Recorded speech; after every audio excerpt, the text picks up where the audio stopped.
So it's I guess it's more effective to get me to hate you than it is to get me to love you. So black love is the enemy. Black love is the enemy.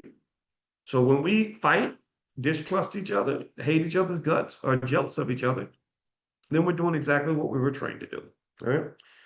The black slaves, after receiving this indoctrination, shall carry on and will become self refueling and self generating for hundreds, maybe thousands of years.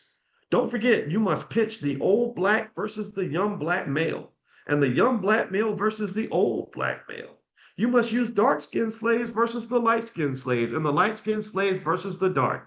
You must also have your white servants and overseers distrust all blacks, but it is necessary they trust and depend on us. So you distrust them Negroes, but you need those Negroes to depend on us and to trust us as much as they trust the Democratic Party or the Republican Party, right? So isn't that funny? Hold on. I gotta get hydrated to keep reading this.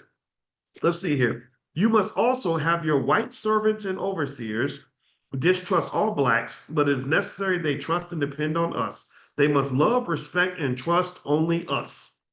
Like the way you love to spend money at the white businesses, but you don't believe the black businesses should even exist. I can't tell you how often I've been called a scammer because I created the Black Business School. Like I kid you not, I've had people say you're scamming, and I say, what does that mean? And they would say, because you have classes and people, you're asking people to pay money to take your class. I said, you do know that it costs $100,000 a year to attend Syracuse University where I was on the faculty. And you do know that to run a business, you have to sell a product. You have to make money to keep the business functional. You do understand that.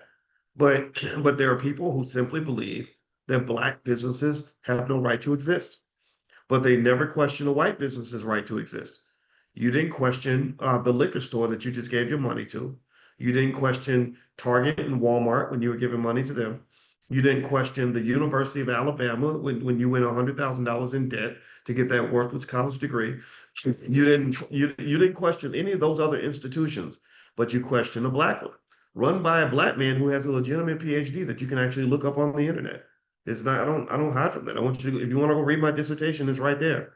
So my point is to say that that this is what we're dealing with. We have people that it relates to the previous statement about expectations. We don't expect the black man to be running anything. We expect the black man to work for the white man. And all of us are affected by this. All of us. When I met my mentor, Dr. Tommy Whitler, he's on the faculty at DePaul University.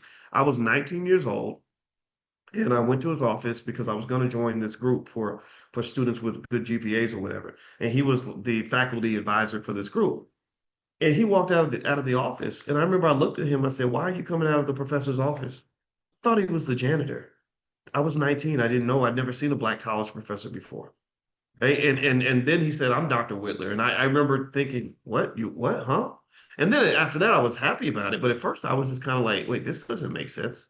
So really, subconsciously, the subconscious mind becomes your biggest enemy. And their goal is to program the subconscious mind through repetition. And so my hope is that we can reprogram our subconscious mind through repetition. That's why I teach you every single day. We could be meeting once a month or every blue moon. I said, no, if we're going to be good at this economic thing, we need to drill to the subconscious, and we need to talk about this every single day, like training, just like getting in shape, just like training for the Olympics. So let's keep going.